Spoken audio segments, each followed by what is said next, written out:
আল্লাহর একটি নাম নিয়ে আলোচনা করব যা কোরআনে বহুবার এসেছে, আর সেই নামটি হল আল আলিম, যিনি সবকিছু জানেন। আল্লাহ কোরআনে বারবার উল্লেখ করেছেন তিনি সবকিছু জানেন। আল্লাহু বিকুল্লি শাইইন আলিম। যে আয়াতটির উদাহরণ দিয়ে আমি আলোচনা শুরু করতে চাই তা হল কোরআনের ৬৪তম সূরা তাগাবুনের একটি আয়াত। তিনি বলেন, ইয়ালামু মা ফিস সামাওয়াতি ওয়াল আরদ, নভমণ্ডল ও ভূমণ্ডলে যা আছে তিনি তা জানেন।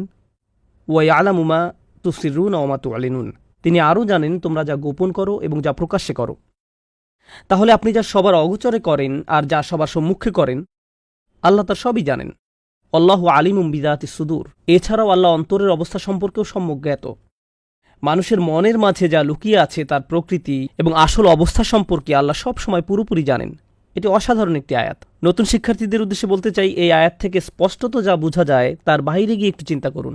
আমরা জানি আল্লাহ সবকিছু জানেন। আমরা জানি আমাদের বাহ্যিক ব্যাপারগুলো আল্লাহ যেমন জানেন, তেমনি তিনি আমাদের গোপন ব্যাপারগুলো জানেন। আমরা জানি আল্লাহ ৭ আসমানের সবকিছু জানেন। চলুন এর থেকে কিছু দৃষ্টিকোণ থেকে চিন্তা করে দেখি আল্লাহ কিভাবে আমাদের নিকট তুলে ধরেন যে আল্লাহ যা জানেন তা কোনোদিনও কোনোভাবেই আমাদের পক্ষে জানা সম্ভব নয়। আল্লাহর নামের মর্ম উপলব্ধি করার একটি সর্বোত্তম পন্থা হল আমাদের নিজেদের সীমাবদ্ধতা বুঝতে পারা। তারপর তুলনা করলে বুঝতে পারব আল্লাহ আয্যা ওয়া জাল্লার ক্ষমতা কতটা ব্যাপক আর আমরা কতটা তুচ্ছ এবং অক্ষম বান্দা। চলুন ইতিহাসের জ্ঞান দিয়ে শুরু করা যাক। কখন কোন যুদ্ধ হয়েছে, কোন রাজা জয়লাভ করেছে, কোন জাতির উপর জয়লাভ করেছে, কোন জাতির উপর বিজয়ী হয়েছে, একটি রাজবংশ কত বছর শাসন করেছে, এই ধরনের তথ্য উপাত্ত ঐতিহাসিকরা লিপিবদ্ধ করে থাকেন।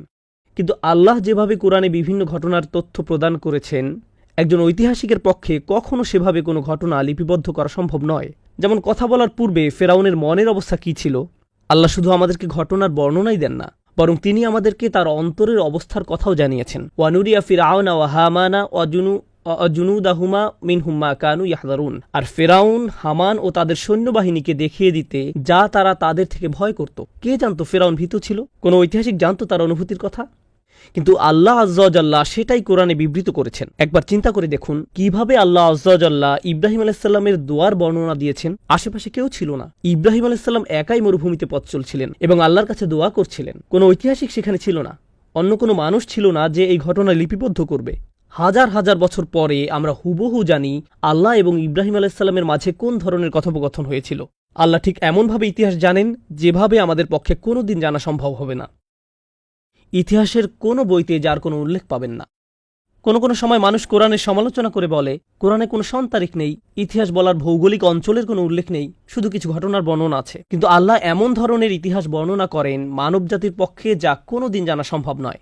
আর মানুষেরা নিজেরা যা খুঁজে বের করতে পারবে আল্লাহ তার বর্ণনা প্রদান করেন না। ওয়া ইউআল্লিমুকুম মা লাম তাকুনু তা'লামুন, তোমাদের শিক্ষা দেবেন এমন বিষয় যা কখনো তোমরা জানতে না। এগুলো হলো ইতিহাসের কয়েকটি উদাহরণ মাত্র। এই ব্যাপারটা নিয়ে একবার চিন্তা করে দেখুন। আমাদের পক্ষে কোনোদিন জানা সম্ভব ছিল না যে 7টি আকাশ রয়েছে। আমরা এমনকি জানি না প্রথম আকাশ কোথায় গিয়ে শেষ হয়েছে। আল্লাহ বলেন, ওয়ালাকাদ যায়্যানাস সামা আদ-দুনিয়া বিমাসাবিহ, আমি সর্বনিম্ন আকাশকে নক্ষত্র দ্বারা সুসজ্জিত করেছি।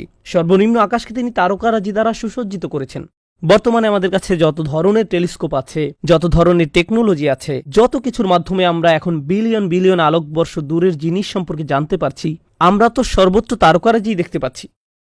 তাহলে এই সংজ্ঞা অনুযায়ী আমরা আসলে যা দেখছি, ইউনিভার্সের যত গহীনেই তাকাই না কেন, এই সব কিছু আসলে প্রথম আকাশের অংশ। আর আল্লাহ আমাদের বলছেন 7টি আকাশ রয়েছে। আল্লাহ কোরআনে আমাদের যে তথ্য জানিয়েছেন মানুষের পক্ষে এটা কোনোদিনও জানা সম্ভব হতো না। কোনো মানুষ জানে না যে আমাদের মৃত্যুর পর কি হবে। আমি আর আপনি কিভাবে জানবো আমাদের শরীরের কি হবে, কোন ধরনের প্রশ্নের সম্মুখীন হব, পুনরুত্থান দিবসে কি হবে, বিচার দিবসের প্রকৃতি কেমন হবে, কোন কোন প্রশ্ন করা হবে, আমাদেরকে কেমন দেখাবে, আমাদের শেষ ঠিকানা কোথায় হবে, ঘটনাগুলো একের পর এক কিভাবে সংঘটিত হবে, জান্নাত দেখতে কেমন, জান্নাত কাকে বলে, এর বর্ণনা কেমন, কোন ধরনের মানুষ এতে বসবাস করবে, তারা কোন ধরনের কথাবার্তা বলবে। আবারও বলছি, ঐতিহাসিকদের এবং মানবজাতির অতীত কোনো ঘটনার জ্ঞান থাকতে পারে এবং বর্তমানের জ্ঞান থাকতে পারে, কিন্তু আল্লাহর এমনকি ভবিষ্যতেরও জ্ঞান রয়েছে। সুদূর ভবিষ্যতে জান্নাতের মানুষদের মাঝে কোন ধরনের কথোপকথন হবে সেটাও আল্লাহ ইতিমধ্যে জানেন। আর আল্লাহ আমাদেরকে তা এমনভাবে বলেছেন যেন ইতিমধ্যে সেটা ঘটে গিয়েছে। বুঝতে পেরেছেন? ওয়া কানা ওয়া'দাম মাফউলা, এ ওয়াদা তো পূর্ণ হওয়ারই কথা ছিল। আল্লাহ যে কত বেশি জানেন এটি শুধু তার একটা ইঙ্গিত মাত্র। আমরা কেমন করে ফেরেশতাদের কথা জানতাম? আমি আপনি কিভাবে জানতাম? ওয়ায়ুরসিলু আলাইকুম হাফাজা, তিনি প্রেরণ করেন তোমাদের কাছে রক্ষণাবেক্ষণকারী। কিভাবে আমরা জানতাম যে 2 কাঁধের ফেরেশতারা আমাদের সকল কর্ম লিপিবদ্ধ করেছেন? কিরামান কাতিবিন, সম্মানিত লেখকবৃন্দ।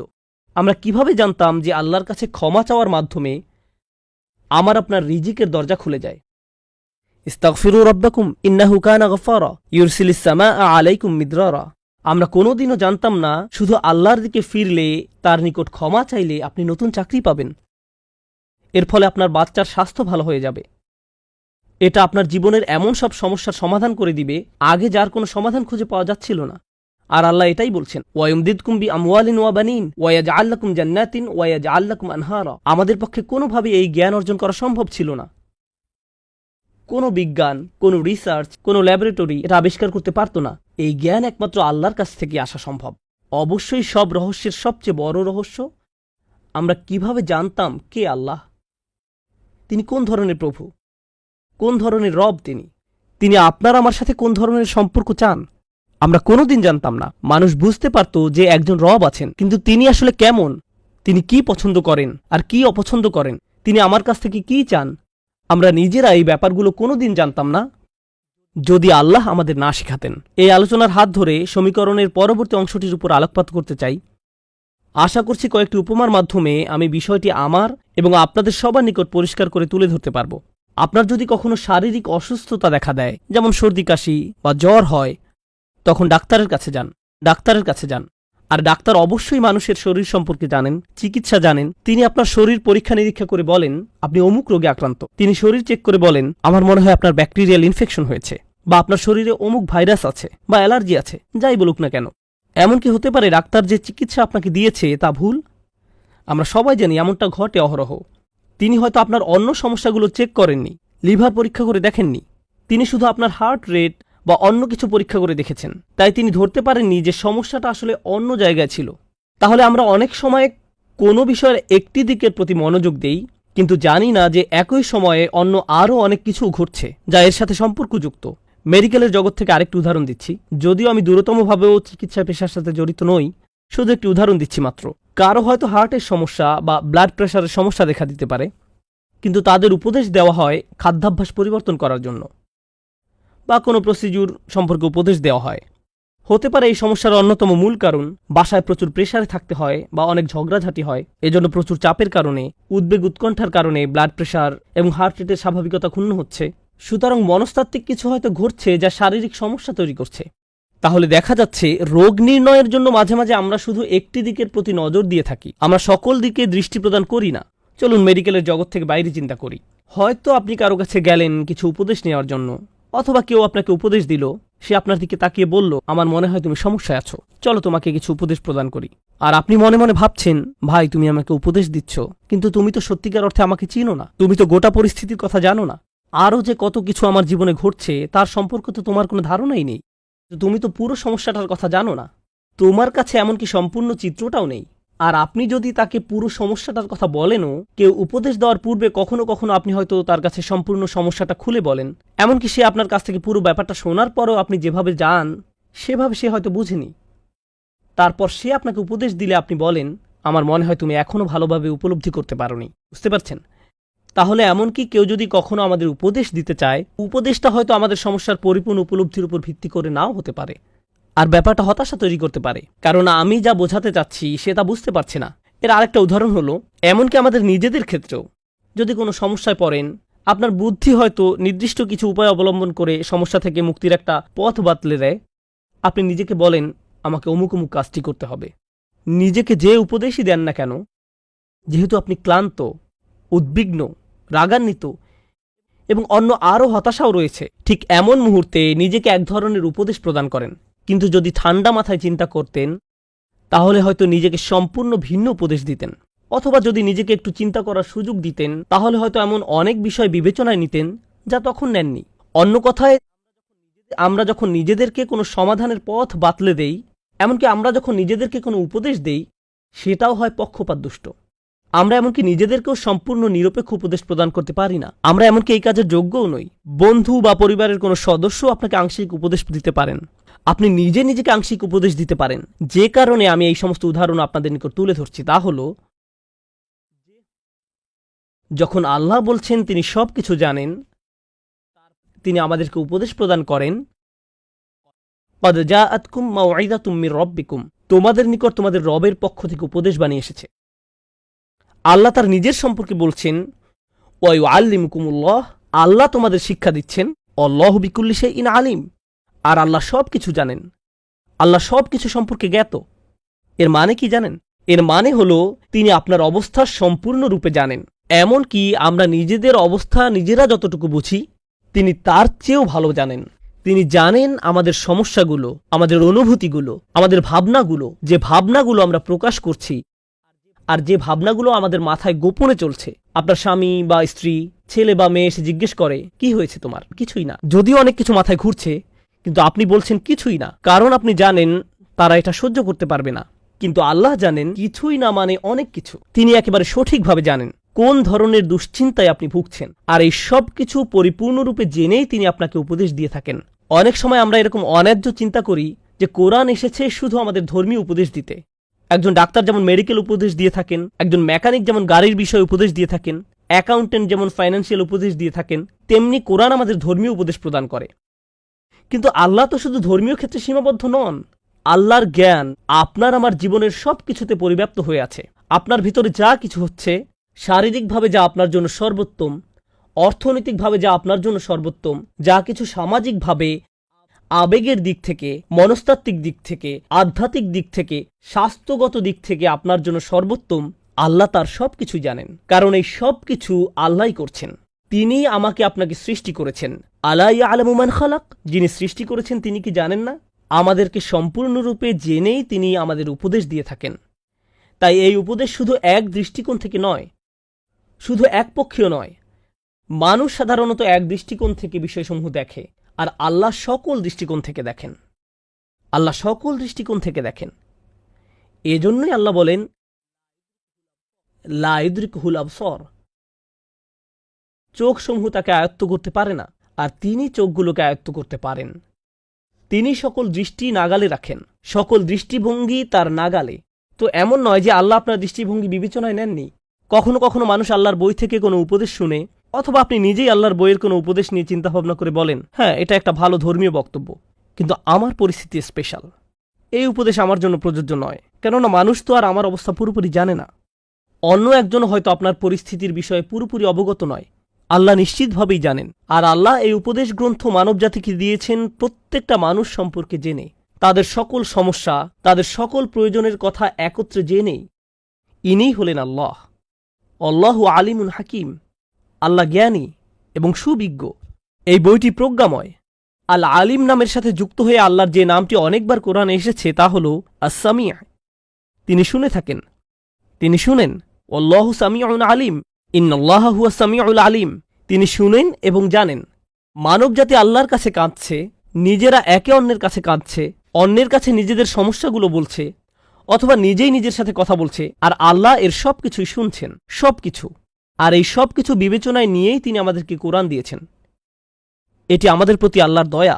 যখন তিনি বলছেন, তোমাদের রবের পক্ষ থেকে একটি উপদেশ এসেছে, ওয়া শিফাউল লিমা ফি সুদূর, এটা এসেছে তোমাদের বুকের ভিতরে যা আছে তার চিকিৎসা দিতে। কারণ তিনি জানেন আমাদের বুকের ভিতরে কি হচ্ছে, তিনি জানেন আমি কি অনুভব করছি, তিনি জানেন আমি কিসের মধ্য দিয়ে দিন পার করছি। ঠিক যেমন একজন ডাক্তার আপনাকে চিকিৎসা দিয়ে থাকেন, প্রেসক্রিপশন দিয়ে থাকেন, অনেক সময় যা মানতে ভালো লাগে না। আপনার যদি দাঁতের সমস্যা থাকে, কোনো ডাক্তার আপনাকে বলবে না যে আমার মনে হয় তুমি যথেষ্ট পরিমাণে চকলেট খাচ্ছ না, তোমার যা ভালো লাগে তাই করা উচিত। মাঝে মাঝে এমন চিকিৎসা দেওয়া হয় যা পালন করা অনেক কষ্টের। কখনো কখনো রুট ক্যানেল করতে হয়, ঠিক কিনা? কখনো কখনো আপনার জন্য সর্বোত্তম হল সার্জারি করা। কখনো কখনো আপনাকে কষ্টকর অভিজ্ঞতার ভিতর দিয়ে যেতে হয়, কারণ আপনার জন্য এটি উত্তম। কখনো দেখা যায় কারো শরীরের কোনো একটি অঙ্গে ভয়ঙ্কর রকমের অসুখ হয়, আর তা শরীরের অন্যান্য অঙ্গেও ছড়িয়ে পড়েছে। তখন ওই অঙ্গ কেটে ফেলার পরামর্শ দেওয়া হয়। শরীরের কোনো একটি অঙ্গ হারিয়ে ফেলা অকল্পনীয় বেদনাদায়ক। আপনাকে তখন দুইটার যে কোনো একটা বেছে নিতে বলা হয়, হয় ওই অঙ্গ কেটে ফেলুন, অথবা ক্যান্সার সারা শরীরে ছড়িয়ে পড়বে।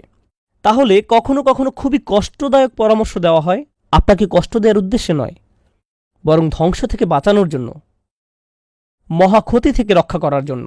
আসা আন তুহিব্বু শাইআন ওয়া হুয়া শাররুল লাকুম, কোনো জিনিস আপনার দারুণ পছন্দ কিন্তু এটা আসলে আপনার জন্য ভালো নয়। আন তাকরাহু শাইআন ওয়া হুয়া খায়রুল লাকুম, এমনও হতে পারে কোনো জিনিস আপনি অপছন্দ করেন কিন্তু এটা আসলে আপনার জন্য উত্তম। কোনটা আমাদের জন্য ভালো আর কোনটা ভালো নয় আমরা তা দেখি বা না দেখি, আল্লাহ তার জ্ঞান থেকে আমাদেরকে উপদেশ দান করেন, তিনি আমাদের সাথে কথা বলেন, আমাদেরকে শিক্ষা দান করেন। আল্লাহ বলেন ওয়াত্তাকুল্লাহ ওয়া ইউআল্লিমুকুমুল্লাহ, আল্লাহ সম্পর্কে সচেতন থাকো এবং আল্লাহ তোমাদেরকে শিক্ষা দান করেন। এই বিষয়ে সর্বশেষ যে কথাটি বলতে চাই তা হল ভালো এবং মন্দের তফাত।